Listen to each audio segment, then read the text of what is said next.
preocupaba mucho que llegasen a estar algún día en Sebastopol.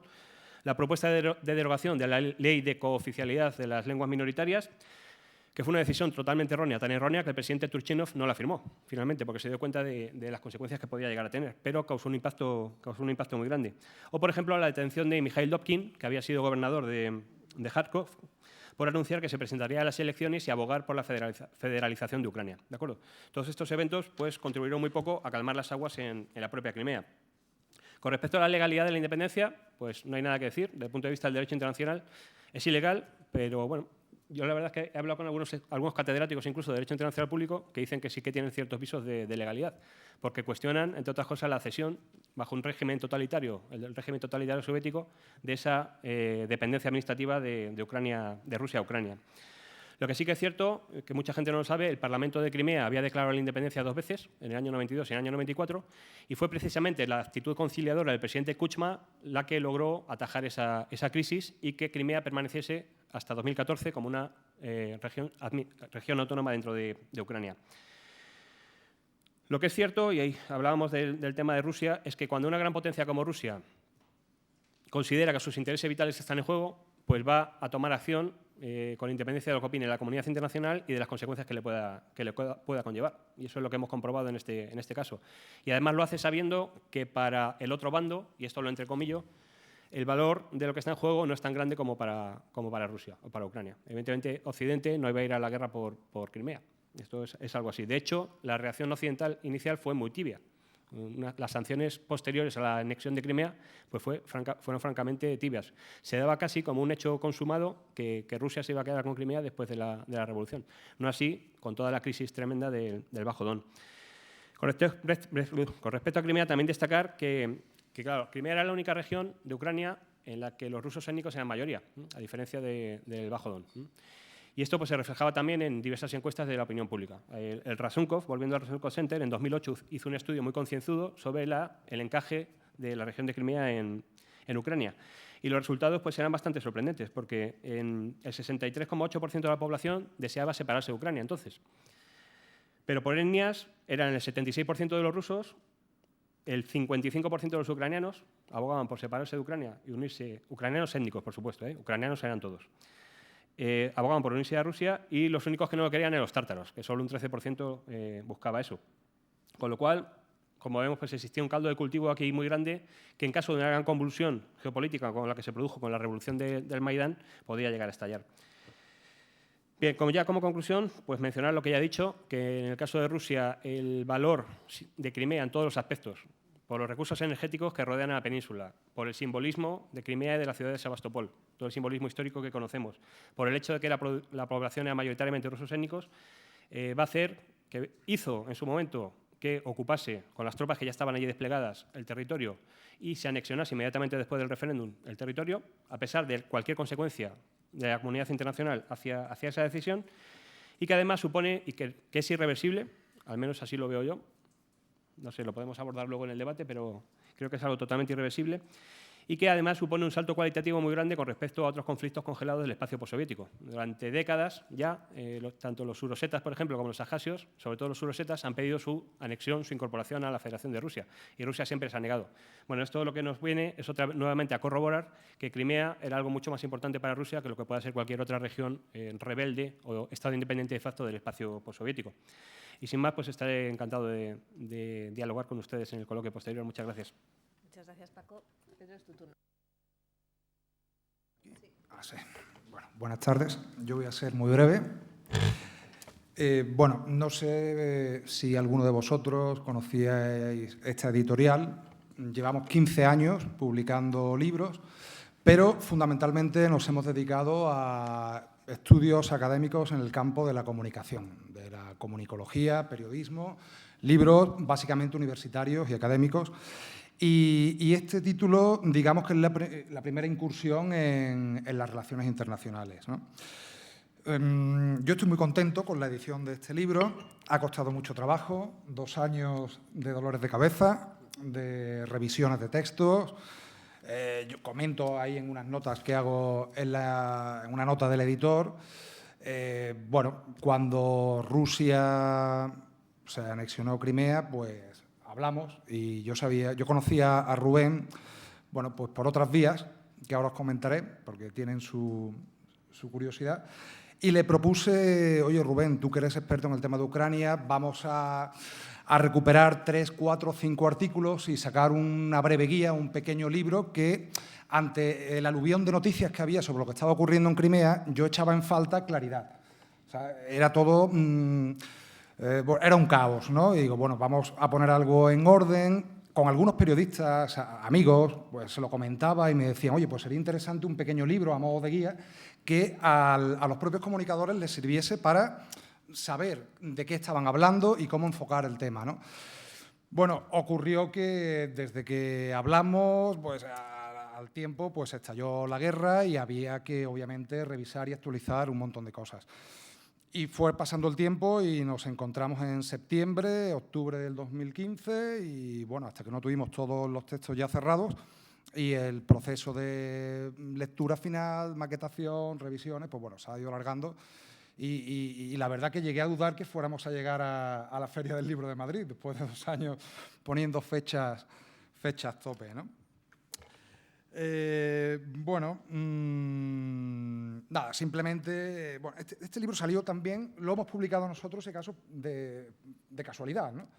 Yo conocí a Rubén gracias a un profesor de la Universidad Lomonosov que se puso en contacto conmigo para publicar un libro sobre temas de comunicación y, bueno, había una serie de problemas puramente editoriales de cómo...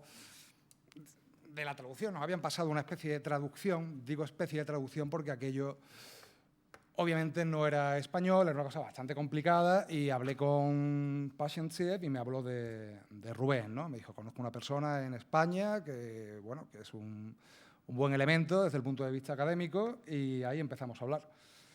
Y, bueno, aquel proyecto no llegó de momento a nada, sigue ahí parado, pero se cruzó la revolución del Maidán y los acontecimientos posteriores y, bueno, y de aquello pues salió este libro en nuestro catálogo.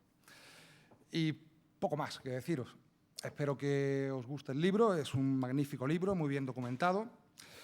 Comentaba Cristina, y bueno, ahora lo podréis comprobar, cuando abráis el libro veréis que hay, bueno, pues a lo largo de todas sus páginas hay una especie de gráficos que podéis ir viendo y son códigos QR, es una representación gráfica de direcciones de Internet.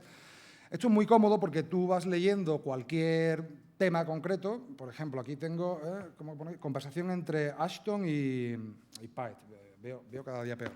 Bueno, si te interesa en concreto de lo que sea, efectivamente, lo que estás leyendo, pues con estos códigos QR, todo el mundo tiene hoy en día un teléfono móvil, se baja gratuitamente un lector de códigos QR, enfocas y puedes ver, pues hay 100 y pico de vídeos, ¿no, Rubén? Si no recuerdo exactamente cuántos, pero hay muchísimos. Entonces, bueno, es un libro en papel, pero multimedia, ¿no? O sea, nos evitamos tener que andar con ebooks que son desagradables de leer, la vista molesta, el libro en papel. Creo que tecnológicamente es uno de los mejores artefactos que se han inventado nunca y lo van a tener duro los integrados, ¿no? Quizás los integrados en los nuevos medios, como decía Humberto Eco. Pues nada, simplemente damos paso al debate, que imagino que habrá preguntas y espero que os guste y lo disfrutéis. Bien, muchas gracias, Pedro. Vamos a empezar. Voy a tomar 2 o 3 preguntas que luego contestáis. Les voy a pedir que se identifiquen al hacer la pregunta y si hay alguien en concreto a quien quieran hacérsela. Sí, buenas tardes. Me llamo Ángel Luis Encinas.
Había otra pregunta más aquí y luego vamos a tomar una aquí.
Y en Minsk no estaba el presidente del Consejo Europeo, estaba la canciller Merkel del presidente Hollande. ¿Por qué? Muchas gracias. Aquí había otra pregunta, ¿verdad? Luis García, de la Universidad de Salamanca. Me sumo a las felicitaciones y al interés por leer el libro. Yo tenía una pregunta y un comentario por comenzar un poco el debate entre los intervinientes y con la mesa. La pregunta, hemos matado ya varias veces al final de la historia, creo que Ucrania evidentemente lo vuelve a confirmar, pero desde la perspectiva europea yo creo que conviene que tengamos una perspectiva, y no es por discutir el interés de los estudios de área, pero creo que es muy interesante que miremos lo que ha sucedido en el este de Europa y en el Cáucaso en combinación con la primavera árabe. Desde la perspectiva europea es toda la periferia del mundo europeo la que está en un proceso de revolución, es decir, ha vuelto esa especie de fantasma de la historia que son las revoluciones, ¿no? Que las guerras las habíamos arreglado al pasado. La pregunta tiene que ver con esto, ¿no? Si el libro analiza digamos, la perspectiva desde la sociedad civil, los actores no iba a llamar de conflicto, pero digamos de la revolución del Maidán, ¿no? Es algo que suma, ¿no? A la falta de información que hemos tenido desde España. Cuesta mucho identificar quiénes son las fuerzas sociales que contribuyen a este cambio de régimen. Y dos, por revisar un poco desde la perspectiva de la Unión Europea, no sé si la Unión Europea, espero que no, azuzó el conflicto. En ese sentido estoy de acuerdo, no creo que sea que la Unión Europea provocara la caída del presidente Yanukovych, pero digamos, tenemos y además esto es un criterio que también discutimos en esta casa, hasta qué punto no podemos reinterpretar la Unión Europea como un actor realista, es decir, con el tratamiento del conflicto en Ucrania, creo que se acaban 15 años de interpretaciones o sobre la Unión Europea como un actor de poder blando, ¿no? Como un actor digamos, que promovía a través de la condicionalidad la transformación de su entorno hacia un actor que, en un contexto en el que evidentemente el presidente de Ucrania es depuesto a través de procedimientos ajenos a la Constitución, y eso en ningún momento la Unión Europea lo ha considerado como un obstáculo a entablar o a continuar las relaciones con el país, lo cual deberíamos haber esperado precisamente en esa óptica de la condicionalidad que una ruptura del orden constitucional motivara una revisión de las relaciones antes que una aceleración. Por tanto, desde la perspectiva europea creo que tenemos mucho que aprender también sobre cómo se ha gestionado el conflicto de Ucrania. Muchas gracias. Empieza Rubén a contestar y luego seguimos con vosotros. Perdona. Voy a contestar a Ángel Luis Encinas, a quien le agradezco su presencia aquí, y a Julián también. En principio, las fuentes, bueno, pues obviamente cada autor ha utilizado sus propias fuentes, pero en mi caso tengo que comentar, bueno, pues tanto libros, prensa ucraniana, rusa, y también estancias de investigación en Ucrania y en Rusia. Y, por ejemplo, la última de ellas, en septiembre del año 2015, el año pasado, en Moscú, pero también en Kiev y Lviv, y tuve la oportunidad de entrevistar a altos cargos y a personas que fueron muy relevantes durante el periodo del proceso de la revolución, del Maidán. Por ejemplo, entre ellas a Andriy Parubi, que era la persona que estaba al frente de las denominadas autodefensas del Maidán y que después pues, formó parte del gobierno. De hecho, los siguientes meses, en el primer gobierno post-Maidán, él fue quien estuvo al cargo del Consejo de Defensa y de Seguridad Nacional, o lo que es lo mismo, al cargo de los primeros meses de las operaciones en el Donbass. Y cuando le entrevisto yo, él sigue siendo parte del gobierno y, de hecho, lo entrevisté en su despacho en el edificio de la Rada Continua al que está el Parlamento en sí, ¿no? Y comento en concreto el caso de Andriy Parubi porque una de las, yo creo, cosas más ricas a nivel empírico que ofrece el libro es su testimonio de cómo en las últimas semanas de lo que es la movilización del Maidán, en las autodefensas y en colaboración con lo que se llamó el Consejo de la Rada Nacional, que era como una especie de gobierno paralelo, ¿no?, que se había establecido en el Maidán, decidieron que había que poner en marcha un plan de escape de seguridad hacia Lviv en el caso de que finalmente Yanukovych tomara por la fuerza la plaza del Maidán y empezara una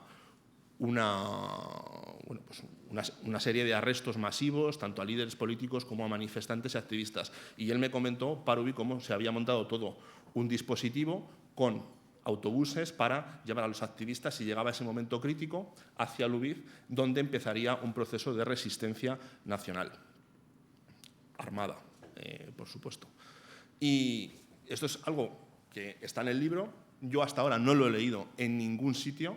Quiero decir, tampoco fuentes ucranianas o rusas. Creo que es algo con un valor empírico de este libro, pues, en mi opinión, encomiable. Y además, pues, bueno, la propia entrevista con el señor Parubi está grabada, por supuesto, con su permiso. Y a Julián le diría que disiento enormemente de su posición. Y voy a también mencionar hechos empíricos al respecto.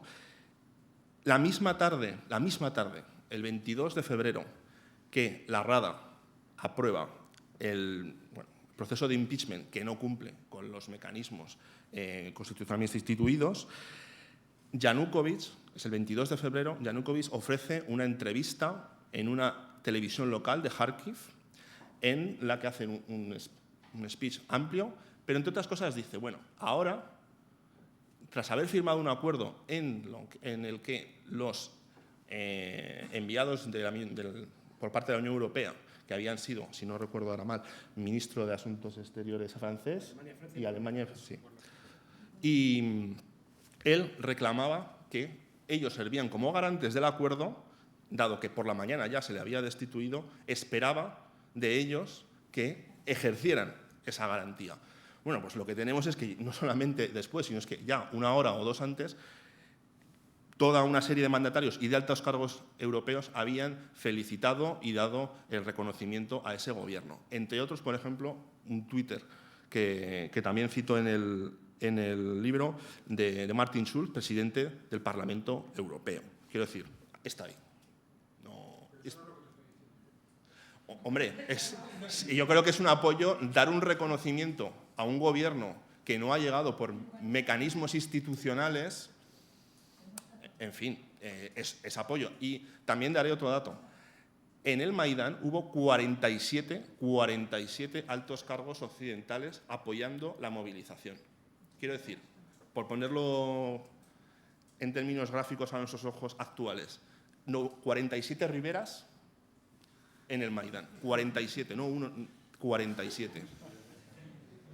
Yo creo que sí, que hubo una imprudencia, porque insisto, era una movilización legítima, con un gran apoyo popular y social, pero que a partir de un momento dado incorpora un repertorio de violencia en su forma de protesta que debió haber sido denunciado. Con esto. Javier, ¿quieres añadir algo? Sí, pues nada, brevemente. Empezando por el final, quizá, pues lo que comentaba Luis, de la conexión, por supuesto, y naturalmente los estudios de área también necesitan ser complementados con estudios comparados más amplios como es natural. Hay un ciclo de protesta popular más amplio que, por supuesto, podemos poner que podría empezar con las revueltas árabes, después se entronca, salvando todas las distancias, porque hablamos de protesta en un sentido muy amplio. Después se entronca, primero con el 15M en España, después con Occupy en los países anglosajones, y luego, pues en cierto modo, esto es la última de una serie de protestas cívicas populares en otros países. El primer Maidán, antes de ese giro hacia la violencia al que se ha referido Rubén, que para mí es evidente y para todos los periodistas también, que hemos seguido el conflicto día tras día, hemos visto las imágenes, la propia configuración física de la plaza fue cambiando, las banderas, etcétera, fueron cambiando. El Maidán del principio, con banderas de la Unión Europea, no era el mismo del final, donde ya no solo había banderas de la Unión Europea, sino banderas ultranacionalistas ucranianas, esto también hay que decirlo. Pues ese primer Maidán tiene unas reclamaciones pues, que son bastante similares para mí a otro tipo de protestas típicas, pues incluso a las que hemos tenido en escenarios más cercanos, contra la corrupción, contra una élite política oligárquica aliada con los poderes financieros que no representa a esos ciudadanos que protestan, etc.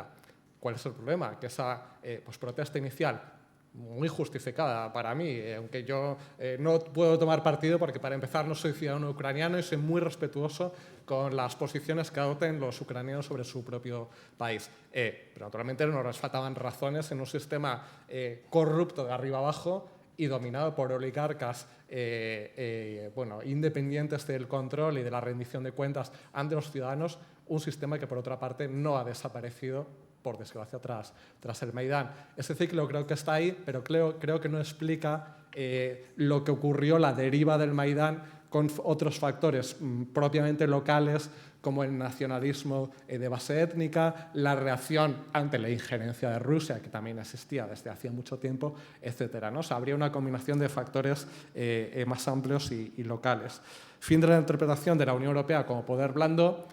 Yo creo que el poder de la Unión Europea que ejerció, y ahí entro con la pregunta anterior, que coincido con los comentarios de Rubén, la Unión Europea no solamente ejerció ese poder de tracción, poder blando, porque la Unión Europea fracasó, tuvo éxito al convencer a la mayoría de la población ucraniana, que naturalmente desea optar por una vía proeuropea antes que por otra alternativa geopolítica, pero fracasó al convencer a quien tenía que tomar la decisión, que era el presidente elegido mediante unas elecciones que estaba en el poder en ese momento y con el que se estuvo negociando durante los meses anteriores y se creía que iba a firmar el acuerdo. Claro, esa negociación anterior también supone pues, considerar al otro como un actor y un interlocutor legítimo, ¿no?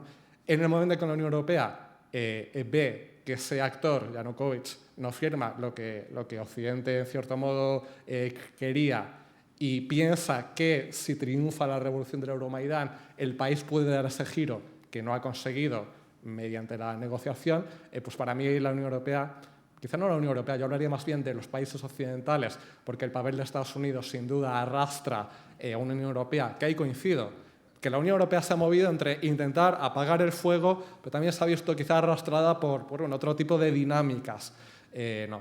Pues se pensó que lo que no se había conseguido en la negociación con Yanukovych se podía conseguir si esa revolución finalmente llegaba al poder. Que naturalmente no quiere decir que la revolución la organizara Occidente ni Estados Unidos ni la Unión Europea. Pero en cierto modo se dejó hacer y se justificó y se fomentó y se reconoció con excesiva precipitación desde mi punto de vista, sin pensar en las represalias que otro actor podía tomar. Naturalmente no legitima las represalias que tomó Rusia, que por supuesto fueron ilegales, ilegítimas, etc. Pero había que haber tomado alguna medida para evitar que Rusia hiciera lo que finalmente hizo, ¿no? Algún tipo de disuasión, y si no disuasión, represalia hacia Rusia para que se retirara de Crimea, algo que no hemos podido hacer. Sí, muy rápidamente. Con respecto a la cobertura, bueno, simplemente comentar que yo no tengo tanta experiencia de campo, digamos, como mis compañeros, pero sí que es cierto que he tenido la oportunidad, tanto por la faceta, aparte del trabajo académico en sí, que eso lo puede hacer cualquiera desde España, por la faceta de militar, de visitar en 2008, en la época naranja, muchas unidades militares, altos cargos del Ministerio de Defensa, del Ministerio de Exteriores, donde daban una visión, pues la que imperaba en aquel momento. Y posteriormente participar varias veces en el diálogo estratégico hispano-ucraniano, que el último se celebró en Madrid, estuvo el señor embajador presente entre el INCIPE, un think tank español, y el Razumkov Center de Ucrania, donde se producían unos debates pues, muy interesantes desde el punto de vista de seguridad, precisamente porque se estaba intentando definir esa política cambiante y avanzar hacia el rumbo de la integración europea. Y ya enlazo con el tema de la Unión Europea. Bueno, yo creo, siempre cuando se habla del presidente Yanukovych como prorruso, realmente él fue el que estuvo más cerca de firmar el acuerdo de asociación y comercio. Estuvo mucho más cerca que el presidente Yushchenko, sin ningún género de dudas. La Unión Europea, bueno, vamos a empezar porque la Unión Europea no es un actor único, eso ya de entrada. Al final los que son los importantes son los grandes pesos pesados y, de hecho, como comentaba alguno de los, creo que tú, que has preguntado, no es el presidente de la Comisión o el presidente del Consejo el que se desplaza a Kiev, es el ministro de Exteriores de Alemania, el ministro de Exteriores de Polonia y el de Francia. Pero sí, en conjunto, bueno, una cosa que se ha mencionado antes es que esta crisis, lo más triste para mí es que muchas veces se podía haber evitado en distintas etapas, y una de ellas fue cuando el presidente Yanukovych, que eso es una mentira que se cuenta. Hay algunos que dicen, no, él se negó y descartó por completo ya la firma del acuerdo, en ningún momento. Eso no es cierto. Y si acudimos a las fuentes ucranianas de aquel entonces, incluso de la oposición liberal, lo que dijo el presidente Yanukovych es que no podía firmar esas condiciones, que quería seguir negociándolo y, además, con una negociación a tres bandas, Unión Europea, Ucrania y Rusia, porque veía que por las características económicas del país y por las consecuencias comerciales, sobre todo, que conllevaría la firma del acuerdo con la Unión Europea, que sería devastador para la economía ucraniana. Y también destacar, a finales de enero, cuando se habían producido las primeras muertes, hubo una minicumbre entre la Unión Europea y Rusia, en un ambiente ya de muchísima tensión, y el presidente de la Comisión, clarísimamente, deslegitimó al presidente Yanukovych para utilizar la fuerza policial en reprimir las protestas, además con amenazas serias de...